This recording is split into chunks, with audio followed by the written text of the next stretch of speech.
The truth is brutal, and it cuts sharper than any blade. They never wanted to destroy you outright. That would have been too obvious, too quick, too easy to spot. What they really wanted was far colder, to strip you down piece by piece in public until your confidence collapsed under the weight of shame. They wanted you to bleed in silence while they smiled in your face. And let's not sugarcoat it. You lived through what most people wouldn't survive, because what you faced wasn't random drama, and it wasn't just a bad chapter of life. It was organized. It was staged. It was a humiliation ritual meant to break your spirit while the crowd was watching. This is the kind of thing used in toxic power structures, manipulation rings, and even cult-like groups where public disgrace is the oldest weapon in their arsenal. Why? Because humiliation doesn't just hurt in the moment. It is designed to stain you, to brand you, to make you carry the weight of a lie that wasn't yours to begin with. And whether you realized it or not, you weren't invited to that ritual. You were made into the offering. Think back. Remember how they disguised it. They called it concern. They painted it as discipline. They framed it as you needing to learn a lesson. But in reality, it was nothing less than a psychological execution dressed in a smile. They didn't want to just silence you. They wanted you to doubt your own reflection. They wanted you to apologize for being wounded after they stabbed you. And here is the truth that unsettles them most. You didn't give them the breakdown they prayed for. You didn't lose your mind. You didn't beg for their approval, and you didn't even expose them outright. Instead, you discerned, and that is what saved your life. Because discernment is lethal to manipulators. It is the quiet voice that tells you when something is off, the gut pull that makes you step aside before the trap closes. While they thought you were paralyzed, you were analyzing. While they rehearsed their little play, you were reading their lines before they spoke them. That is why you are still standing now, while they hide in corners, hoping you will not connect the dots for others. Chosen ones, if you have ever felt this in your bones, stop right here and press the like button, subscribe, and keep this voice alive. This is bigger than a video. It is a movement. Every click, every share is a way to throw light on what they tried to bury. Thank you for being here. Thank you for being part of this mission. Now let's go deeper. The silence after what you survived isn't empty. It is charged. It is like standing in the aftermath of a storm, where the air feels different. The sky feels clearer, and the ground still carries the memory of chaos. That is where you are right now. The people who tried to erase you are unsettled by that silence, because it means their plan failed. They see you walking in your own lane, not broken but sharper. And it terrifies them, because now every move you make is a reminder of the battle they lost. If life were a series, that ritual would have been the season finale. All eyes were on you, waiting for you to collapse, waiting for the credits to roll on your story. But here is the twist. You renewed the show, and this time, the snakes aren't in the cast. You came back with a new script, one they cannot read, one they cannot twist. And that is why they are nervous. Because humiliation rituals are supposed to end with silence and defeat. But instead, yours ended with survival, awareness, and power. Look back at history, and you will see it repeated. The universe always exposes those who scheme in the shadows. Every society that used shame as control eventually collapsed under its own lies. Every manipulator who thought they could erase someone ended up erased themselves, by truth, by exposure, or by the weight of their own guilt. You are standing in that same pattern right now.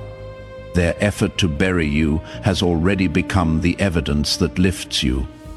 And this isn't just about survival. It is about revelation. You now know the system. You have seen behind the curtain. You understand why they needed you weak, why your clarity was a threat, and why your silence wasn't submission. It was strategy. They underestimated your patience, your ability to endure without folding. They thought dragging you through fire would turn you into ashes. Instead, you became proof that the flames couldn't claim you. The story they tried to write for you is over. You hold the pen now, and the universe has a way of making sure that no humiliation ritual, no matter how loud or cruel, ever has the final word. The final word belongs to you, your discernment, your resilience, your quiet strength that stood tall when the crowd was waiting for you to bow. That is the truth they cannot erase. And listen closely, chosen one, because this isn't just another story you stumbled across online. This is your survival guide, carved out of pain you already know too well. You walked through a humiliation ritual designed to strip you bare. Yet here you are, still breathing, still sharper than they ever expected. That alone proves you are not ordinary. Most would have folded, most would have drowned in the shame, but you didn't. And that is why you are here with me right now. So here is what I need you to do. If you know deep down that discernment saved your life, drop the number 777 in the comments. That is the mark of someone who sees through the masks. Someone who knows how dangerous it is to be awake in a world that wants you asleep. And if this message is striking your heart, don't just listen quietly. Press that like button, subscribe, and stand with this collective voice of survivors. Every click keeps this truth alive. Because now we are about to break it all down, step by step. And believe me, if you are truly chosen, you will feel the pull to stay until the very end. Let's get started. Number 1. They tried to drag you through mud because your light exposed their dirt. They didn't attack you because you were weak. They attacked you because you revealed what they wanted hidden. Let's call it what it is. They didn't humiliate you because they thought you were beneath them. No, your presence was the mirror that exposed just how filthy they really were. You walked into spaces where lies were the language, where manipulation was the handshake, and where betrayal was just another strategy. You didn't play by those rules. You didn't bow to the unspoken codes, and your clarity, your honesty, your refusal to bend to filth, that is what made them choke. So they reached for the oldest weapon in the book, staining your image. If they could smear you, if they could taint your reputation, then maybe they could make people forget the truth your very existence brought into the room. Because here is the ugly fact. They didn't want you gone. They wanted you doubted. They didn't want to kill you outright. They wanted you alive, but silenced, walking around second, guessing yourself. That was the ritual, to turn your reflection into your enemy. And here is where it hits harder. They almost pulled it off, didn't they? There were moments where you caught yourself thinking, am I overreacting? Maybe it is me. Maybe I am too sensitive. Maybe I really am the problem. That is how psychological warfare works. It doesn't scream in your face. It whispers doubts into your head until you are fighting yourself more than you are fighting them. And once you are doubting yourself, you are easier to control. But here is what they underestimated: discernment. That quiet, razor-sharp instinct the universe planted inside you. It is not just intuition, it is survival. While they laughed behind your back, you were cataloging every smirk. While they staged their fake concern, you clocked the timing. While they performed loyalty for the crowd, you noticed the small betrayals, the little barbs tucked inside compliments, the way silence turned into complicity. They thought the pain would blind you, but pain became the magnifying glass that revealed every hidden crack. Discernment is dangerous to deceivers because it forces them into the light they cannot survive in. And now, Here is what you need to hear. Their smear campaign never defined you. It defined them. Look at the tactics they used. Lies, gossip, public stunts designed to embarrass you. Think about that. Strong people don't waste energy trying to stain someone else. Only the weak do that. Only people who know they cannot stand next to you clean will resort to throwing dirt. And dirt only sticks if you lie down in it. You refused. That is why you are still glowing, and that is why they are still bitter. Let me put it this way. Imagine a diamond pulled through mud. Does the mud change the diamond? No, the mud gets washed away, and the diamond remains untouchable. That is you. They tried to drag you through filth because they wanted people to see the mud, not the brilliance underneath. But the more pressure they applied, the more obvious it became that you weren't like them. The crowd might not have understood at the time. But over time, the truth always works its way to the surface. And I know what you might be asking yourself right now. If I was so dangerous to them, why didn't they just leave me alone? The answer is simple, because your existence was already too loud. Even in silence, you were a threat. Even when you said nothing, your spirit made noise they couldn't ignore. You reminded them of everything they weren't, and that burned. So they tried to turn the spotlight on your flaws to distract from their own filth. Here is another hard truth. They weren't fighting you. They were fighting the reflection of themselves that your purity forced them to see. Your clean spirit made their corruption undeniable. And instead of changing, instead of facing themselves, they chose the coward's route.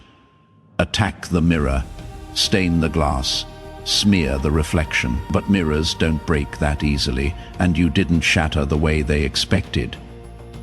They wanted your silence to be shame, but it became strategy. They wanted your tears to be weakness, but they became clarity. Let's talk about that silence for a moment. People may have wondered why you didn't clap back, why you didn't scream louder, why you didn't expose everything you knew. But that silence wasn't weakness. It was control. You knew that reacting would only feed the fire. You knew that your restraint was more unsettling than any outburst. And in holding back, you allowed their true colors to bleed through without interference. That is why, now when the dust has settled, the record is clear. You didn't have to shout, time shouted for you. So what is the outcome? The very humiliation they designed for your downfall became your testimony of resilience. What was meant to stain you ended up staining them. What was meant to silence you ended up sharpening your voice. And what was meant to bury you became the soil where your discernment took root and grew stronger. And here is the part that makes them restless at night. You cannot be humiliated the same way twice. Once you wake up, once you have seen the patterns, you will never fall for the setup again. You will walk into rooms and spot the traps before the nets even drop. You will see the shade in the compliment, the betrayal in the handshake, the lie in the smile. And that makes you unbreakable. That makes you untouchable. That makes you the one thing they cannot stand. A survivor with eyes wide open. So if you have been questioning why you had to go through it, here is your answer. They tried to stain you because they couldn't stand beside you. They tried to drag you down because your very existence was proof of everything they lacked. They wanted to erase you, but instead they exposed themselves. And now you carry that power forward, not just as someone who survived, but as someone who woke up, someone who understands the game and refuses to play it. Someone who knows that discernment isn't just instinct, it is armor. And with that armor, you are walking into every new space, knowing you cannot be touched the same way again. Once you have been dragged through mud and still shine, there is nothing left they can do to dim you. Number 2. Rejection wasn't them turning you away. It was the universe stripping off their mask. Rejection is rarely about your worth. It is almost always a mirror exposing theirs. Let's start with a brutal fact. What you went through wasn't rejection. Not really. It felt like rejection. Yes, cold shoulders, fake friends, vanishing, doors slammed in your face. But underneath that sting, something deeper was happening. It was an X-ray. The universe wasn't punishing you. It was scanning every connection, every relationship, every hidden tie that couldn't walk with you into your next chapter. That is why it hurt so specifically, so sharply, every betrayal, every humiliation, every moment of being mocked or excluded. It wasn't random. It was surgical. It was like being stripped open under a blinding light, not to destroy you, but to expose what you couldn't see on your own. Sometimes, rejection isn't rejection. It is revelation. It is the mask slipping off before the performance can fool you. Think about it. You thought people suddenly changed, like their hearts flipped overnight. But the truth, they were simply showing you who they had always been. The rejection wasn't new. The performance just ended. That silence, the smear campaigns, the casual betrayals, they weren't accidents. They were the universe pulling the curtain back, forcing you to see raw truth without makeup, without excuses. Now, I know the question boiling in your head, but why did it have to be so loud? Why did it have to be so public, so humiliating, so messy? Because if it had been quiet, you would have explained it away. You would have kept making excuses for them in private. You would have carried dead weight, smiling masks, and hidden daggers into your future. That couldn't happen. So the universe made sure it was undeniable, loud enough to echo, painful enough to brand itself into your memory, final enough that you could never unsee it again. Imagine this. You are walking with a backpack you don't realize is filled with bricks. It feels heavy, but you have carried it so long that you think it is normal. Then suddenly, someone rips it off your shoulders in the middle of a crowd. You feel naked, embarrassed, furious even. But later you realize they didn't steal from you, they freed you. That is what rejection really was. They were removing bricks disguised as friends. The things you lost weren't losses at all. They were illusions dissolving under the weight of truth. You didn't lose true relationships, you lost masks. You didn't lose opportunities. You lost distractions dressed up as blessings. What you gained was sight. You learned to read the tension in a fake smile. You learned to hear the poison in a sweet tone. You learned to trust your gut the first time instead of waiting for evidence. That discernment was paid for in pain, but it is priceless now. Let's ask another question. If I was being refined, why did it feel like punishment? Why did it feel like everyone was against me? Because exposure feels cruel in the moment. It feels like the ground crumbling under your feet, but purification is never gentle. Think of fire refining gold. Think of storms clearing dead branches from trees. Think of surgery cutting open the wound before healing can start. None of that feels kind, but all of it is necessary. Imagine a surgeon walking into the operating room with gloves, a scalpel, and a bright light. If you don't know what is happening, it looks like an attack. You are strapped down, cut open, exposed in front of strangers. But it is not punishment. It is precision. It is saving your life. That is what your rejection was. Surgical exposure. It cut away what was rotting, what was fake, what was designed to hold you hostage in silence. They didn't throw you out. You were delivered. They didn't reject you. You were redirected. And let's be real. You saw the patterns, didn't you? You noticed the timing. You noticed how quickly loyalty crumbled the moment you didn't play along. You noticed how some people celebrated your downfall a little too eagerly, as if they had been waiting for it all along. That wasn't coincidence. That was exposure. You weren't losing allies. You were discovering who was never with you. Imagine standing under a black light in a dark room. At first, everything looks fine, but once the light switches on, the stains appear, the dirt glows, the hidden mess cannot be ignored. That is what happened when rejection hit. The black light flipped on. The people around you couldn't keep their true colors hidden anymore. And now, you are standing in a different place. What felt like loss became purification. What looked like isolation became insulation. You weren't being punished, you were being prepared. Because where you are going, only the authentic can follow. Everything fake had to be flushed out publicly, painfully, and permanently. Rejection isn't the universe pushing you down. It is the universe pulling you through. And here is the most powerful part. You will never see rejection the same way again. The next time someone tries to push you aside, you will pause and ask, is this rejection or is this protection? That is discernment. That is clarity.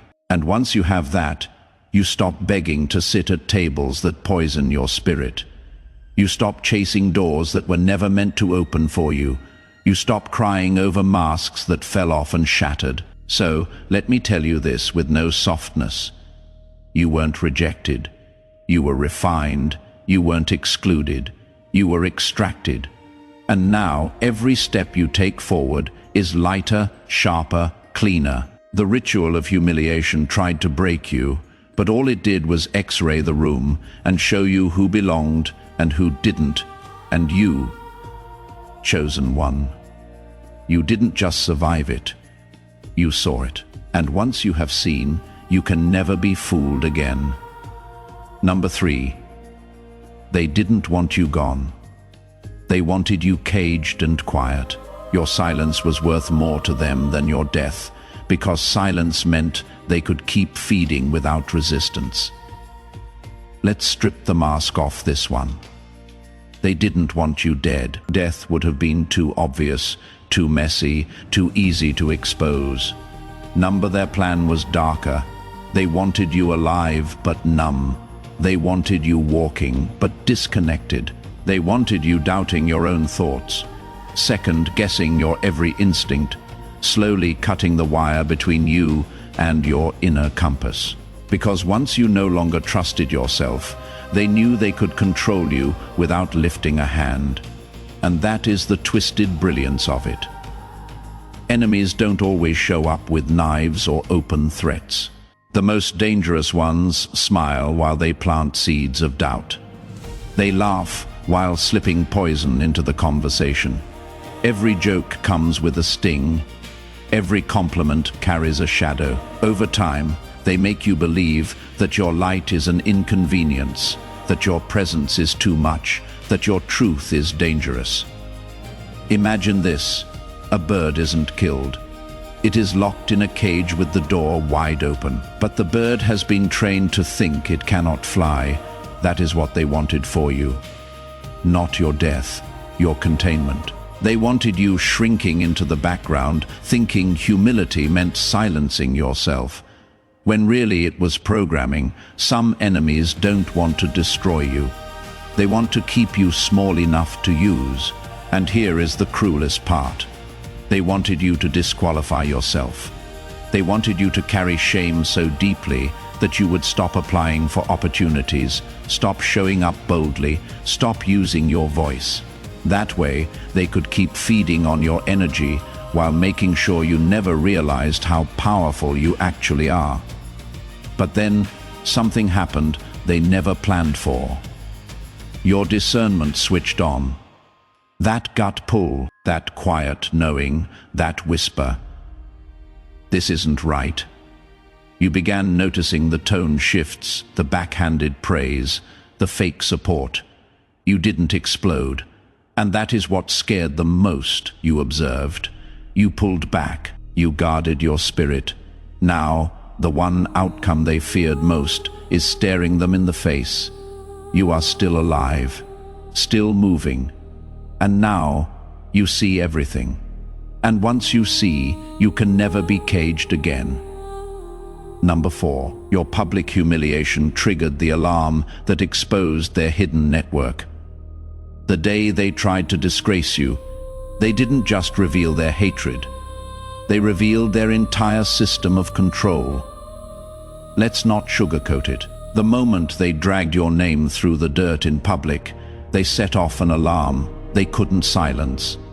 Suddenly, people who barely knew you had something to say, strangers, shifted their eyes when you walked into the room. Whispers multiplied like smoke in a closed space.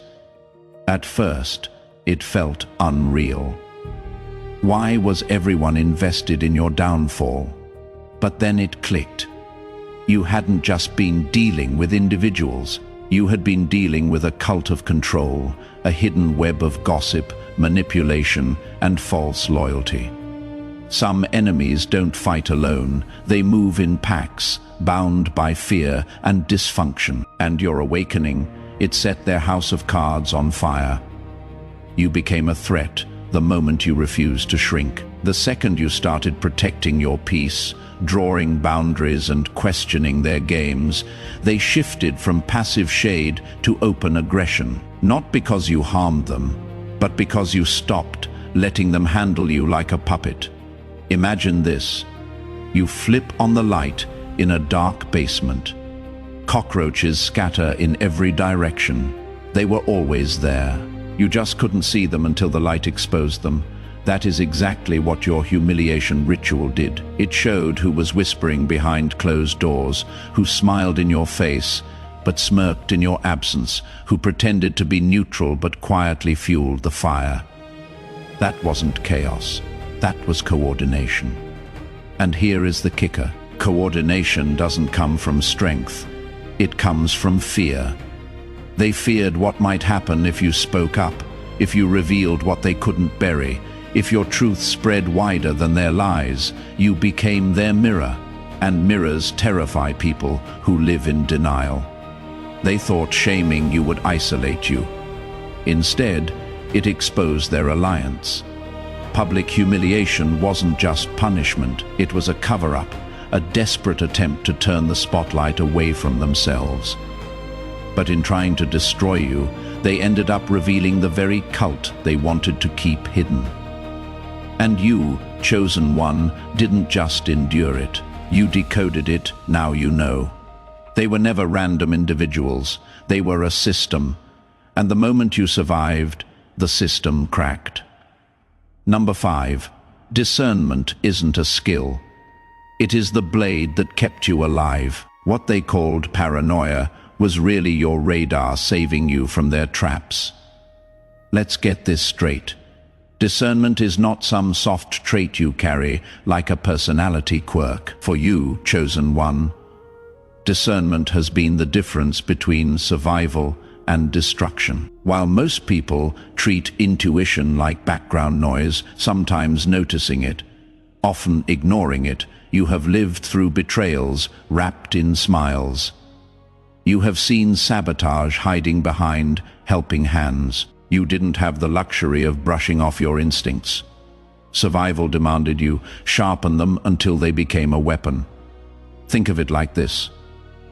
While everyone else is walking blindfolded, you are moving with night vision. Your discernment isn't a whisper.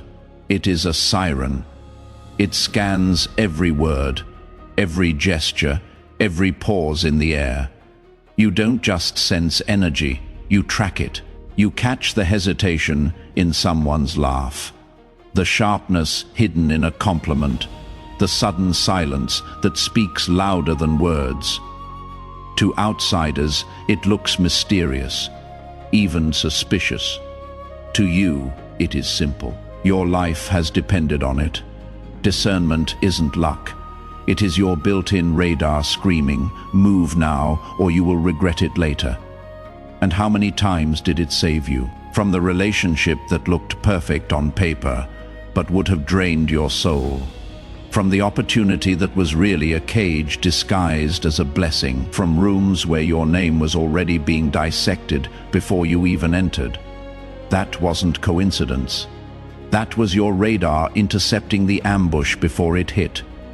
Imagine a soldier walking through a minefield. Everyone else strolls carelessly, but you have learned to feel the ground shift under your feet. You stop where others step. You move when others freeze. That is what discernment has done for you. And here is what unsettles your enemies most. They cannot predict you. They think you should have been trapped, humiliated, erased. But somehow, every time you sidestep their snares, they call it paranoia, they call it luck, but deep down, they know the truth. You saw through their masks before they even finished putting them on. Chosen ones don't guess. They know. And when you know, you don't need evidence. You just move. Alive and untouchable. That is why you are still standing, because discernment wasn't just your gift, it was your blade, and you wielded it well. Number 6. They tested you like a threat because your truth shattered their illusions. They didn't test you to understand you. They tested you to break you because your very existence proved their lies couldn't stand. Make no mistake, chosen one. They never tested you out of curiosity. It wasn't admiration. It wasn't respect. It was fear. Fear of what you carried. Fear of what your presence revealed without you even trying. You didn't walk in waving banners or shouting your worth. You simply showed up with a pure heart, clear intentions, and no hidden agenda. And that alone shook them to their core. You were proof that healing is possible. Proof that forgiveness doesn't require revenge. Proof that someone can walk through fire and still come out unburned, still soft-hearted, still uncorrupted. You didn't just say truth, you embodied it. And for people who built their survival on manipulation and control, your presence wasn't comforting, it was confronting. You were the mirror they never asked for. And mirrors don't lie. Think of it like this. Counterfeit money looks real until it is placed next to the genuine bill. That is what your life did to them. You exposed the cracks they worked so hard to hide. You weren't trying to expose them, but your choices, your energy, your dignity, all of it became the proof they couldn't fake. So they had to test you. Not to understand you, but to discredit you. They wanted to know if your light was real or just another performance like theirs.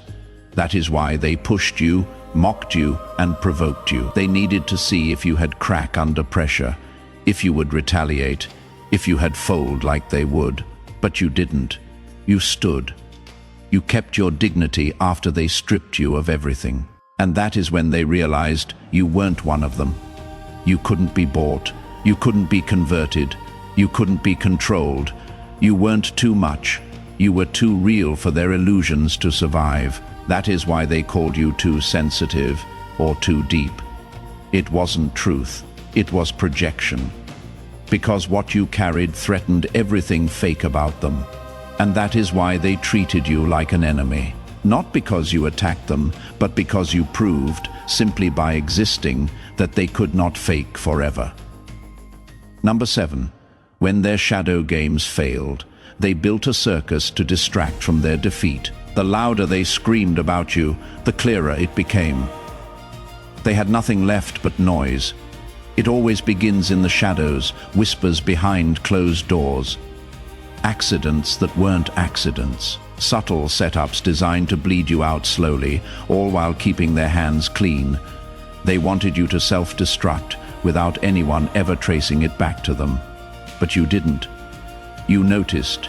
You adjusted. You kept showing up when they expected you to vanish, and that unsettled them. Private sabotage only works when you are blind to it. But once your eyes opened, their grip slipped. The shade lost its sting. The quiet sabotage lost its power. And that is when fear pushed them into desperation. If they couldn't destroy you in silence, they would drag you into the spotlight and build a spectacle around your name. When whispers fail, cowards turn to noise. Imagine this. A thief caught mid-act. Suddenly they start shouting about someone else, hoping the crowd looks away from their crime. That is what they did. They inflated your flaws. They dragged your past into rooms where it didn't belong. They twisted stories, exaggerated mistakes, and turned the volume high enough to drown out your truth. It wasn't about facts. It was about force. But here is where their plan backfired. They thought shame would silence you. They thought spectacle would isolate you. Instead, the more they screamed, the more obvious their obsession became. People started to notice.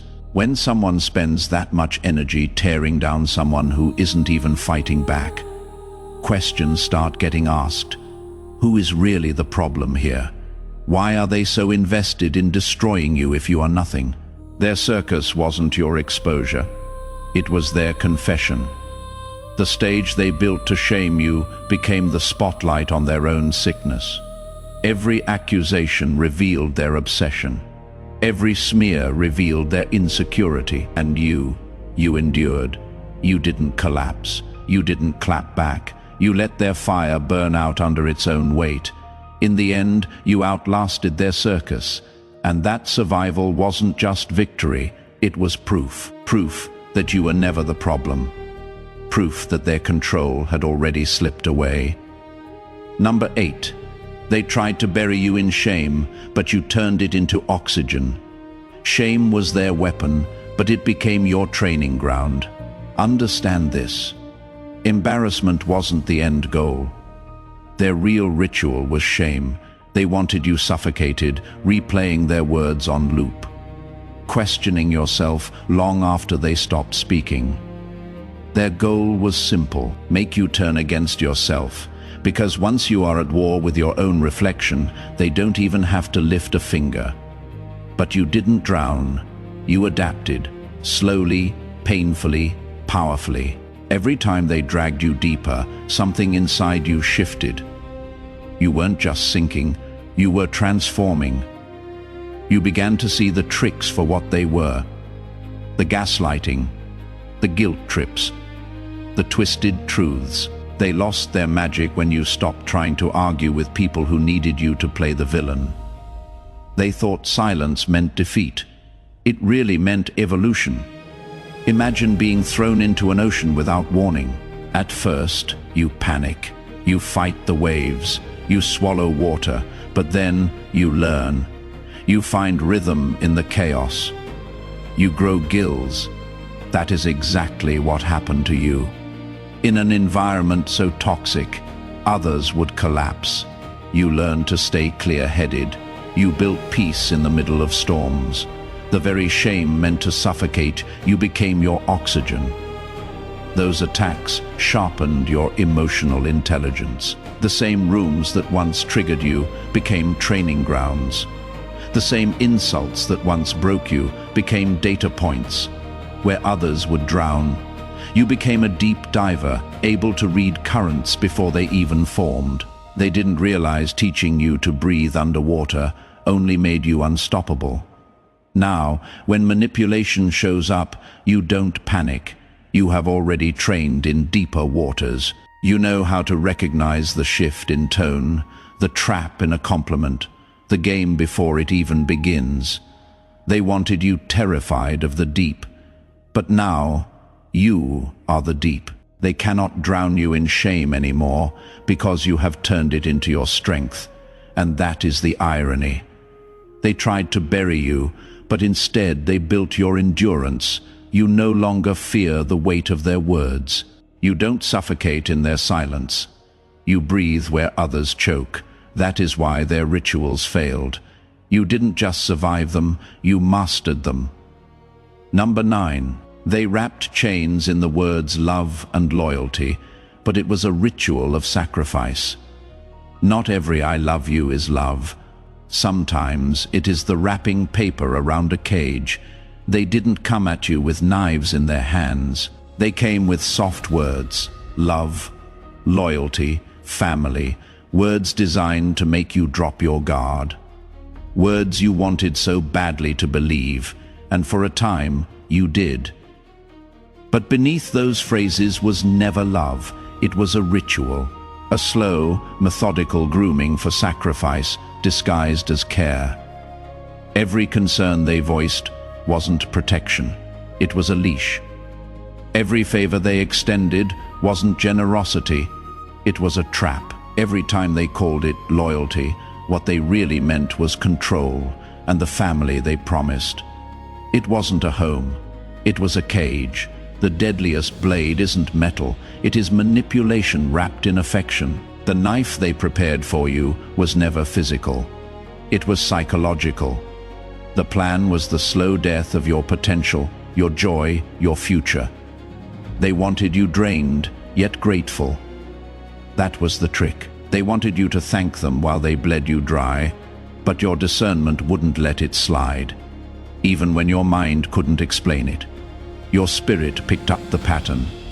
You saw how help always came with strings. You noticed how love always demanded your silence. You realized what they called protection was really preparation for your downfall. Imagine a lamb being led with ribbons around its neck, believing it is loved, while in reality it is being groomed for slaughter. That is what they tried to make of you. But you woke up before the blade could fall. Once you recognized that a leash is not love, you stopped mistaking captivity for care. The truth rattled you, but it also set you free, because once you saw the ritual for what it was, you stopped playing their game.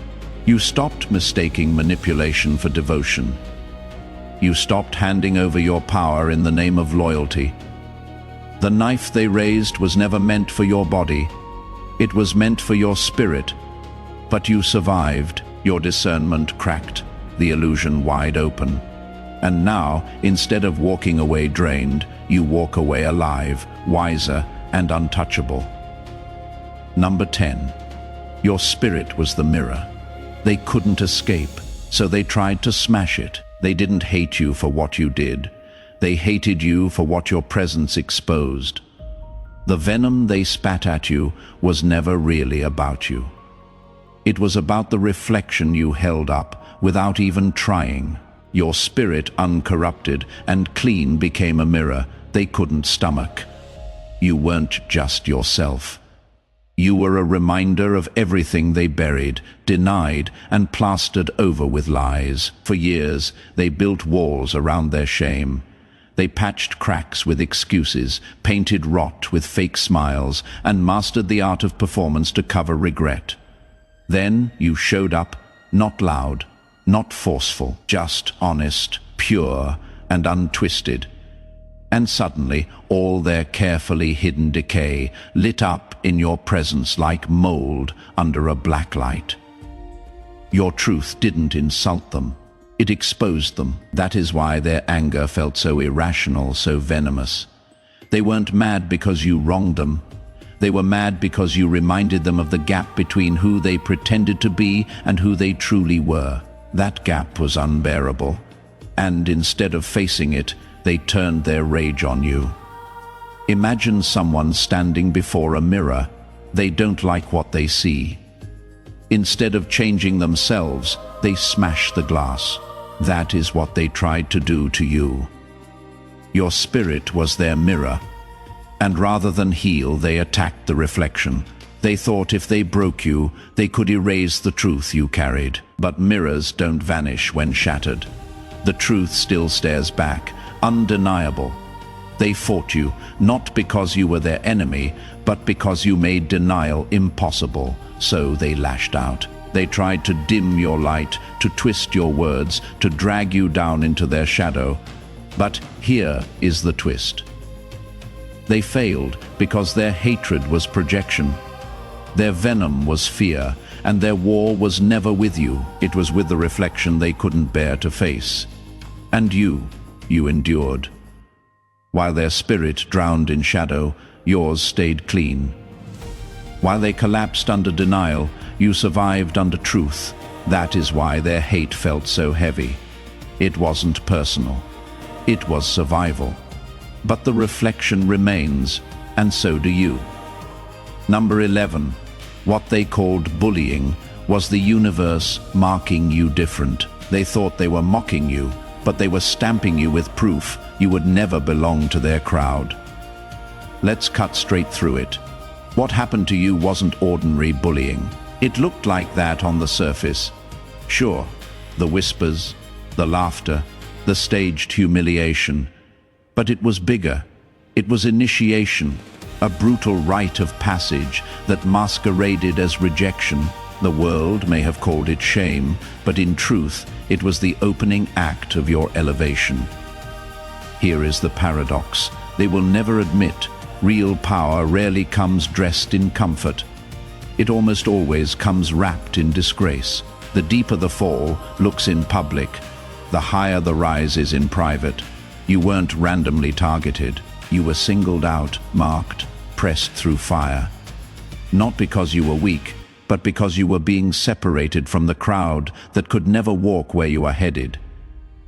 Rejection isn't always cruelty. Sometimes it is a seal that you don't belong with the ordinary. Most people are built to blend in. They bend to trends, melt into backgrounds, play life safe. But you were never cut for that. You were forged for solitude, the kind of isolation that only leaders can carry, and the only way to carve someone apart from the masses is through public rejection. That was your stamp. That was your crown being placed in disguise. Imagine a soldier being broken down in boot camp, stripped, tested, mocked, before being built into something unshakable. That is what your humiliation was. It was less a beating and more a branding. It marked you as different. It proved you weren't theirs to break. They wanted to erase you, but instead they crowned you with resilience no crowd can buy. The shame they threw at you was supposed to silence you, but it amplified you instead. It forced you to lean on yourself in ways the average person will never understand. It sharpened clarity, birthed strength, and built a resilience that only isolation can forge. They wanted you erased. Instead, they revealed you were never made for the crowd. You were made for the throne, and the throne is only found when you stand apart. Number 12. They branded you crazy because your clarity exposed their delusion. When truth walks into the room, lies always scream crazy. They threw every label they could at you. Crazy, paranoid, emotional, delusional. Not because those words described you, but because they were desperate to protect themselves. Labels weren't reflections, they were weapons. They weren't statements of fact. They were shields meant to guard their fragile illusions from the light you carried. They didn't call you crazy because you lost your mind. They called you crazy because your sanity was cutting through their stories like a blade. You saw through their cracks, their fake smiles, their shaky narratives. You refused to play along, and that terrified them. So they did the oldest trick in the book: discredit the messenger so they could bury the message. They call you paranoid when you notice patterns. They call you emotional when your feelings expose their coldness. They call you delusional when your vision stretches further than their shallow lies. Every insult they pinned on you was really a confession of what they feared most. They weren't describing you, they were describing their panic in the face of your clarity. Imagine a house of cards built tall and fragile. All it takes is one gust of wind to show how unstable it is. That gust was you. Your presence made their lies wobble. Your sanity was the threat, not your supposed madness. And look at them now, silent. Their silence is louder than all the labels they once screamed. They know the truth is on your side. They know the cracks in their foundation are spreading, that stillness they wear. It isn't strength, it is fear. Fear that the truth you carry will crush the illusions they live in. Your clarity was never weakness. It was the proof their whole system couldn't survive. They wanted the world to see you as unstable. But the opposite is true. Your sharp vision, your discernment, your refusal to bow to their games, that is what makes you untouchable. The labels were never about you. They were smokescreens thrown up to distract from their own rot. And now, as their lies crumble, the reflection staring back at them terrifies them more than anything else. Number 13. They confused your silence for defeat, but it was the calm before their collapse. Restraint isn't weakness. It is the sharpest blade patience can forge. They thought your silence meant surrender. They saw your calm, your refusal to take the bait, your unwillingness to roll in the mud with them, and they laughed. They mistook restraint for fragility. They believed mocking you, betraying you, and pushing you would eventually break you. But here is what they never understood. Restraint is not surrender. Restraint is strategy. You didn't need fists. You didn't need screaming matches. You became an investigator in plain sight. You watched, you remembered. You read the patterns, every slip of the tongue, every contradiction, every mask sliding out of place. It all went into your mental ledger while they thought you were powerless. You were quietly collecting the evidence of their downfall. Silence doesn't mean nothing is happening. It means everything is happening where they cannot see it. They mocked your calm, but calm was your weapon. You knew the truth doesn't need noise.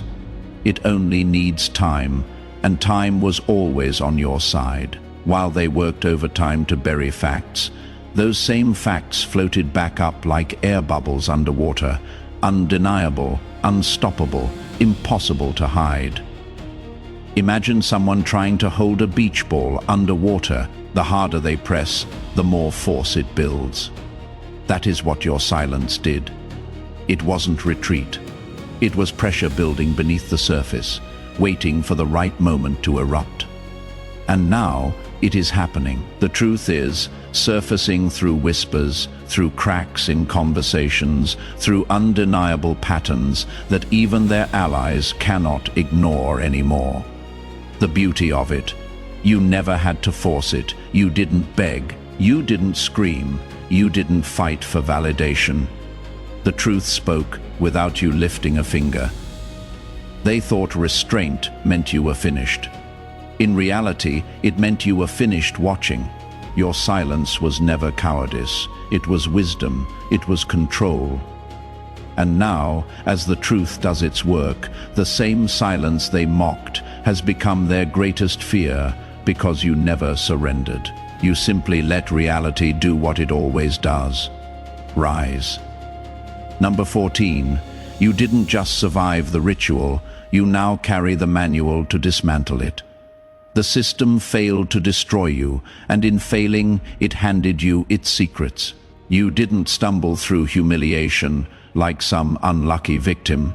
You lived through a program, an organized cycle designed to isolate, ridicule, manipulate, and then dangle false reconciliation once you cracked. That is the script they run. Break you, then offer you a fake rescue, so you never question who caused the fire in the first place. But here is the twist. They miscalculated. You didn't break, you decoded it. You saw their weapons for what they were, shame used as control. Loyalty twisted into a leash, concern repackaged as a trap. Every tactic revealed itself to you, one by one. And because you survived, you now hold something priceless. The blueprint, the very manual for dismantling the same system they tried to bury you inside. Your scars aren't just memories, they are maps. Your story is no longer just pain. It is a guide. A set of directions for those still trapped in the maze. You can show them where the traps are hidden, how manipulation disguises itself, and how to walk away with soul intact.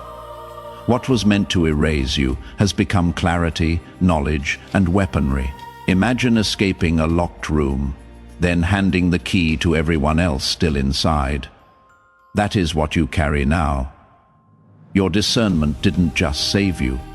It shattered their program's biggest advantage: silence, confusion, and self-doubt. You proved their love was nothing but control. You exposed their loyalty as nothing but chains, and by doing so, you broke their monopoly on truth. You aren't just free. You are the evidence that freedom is possible. Your survival isn't just survival. It is revolution. You didn't just endure humiliation. You turned it into intelligence.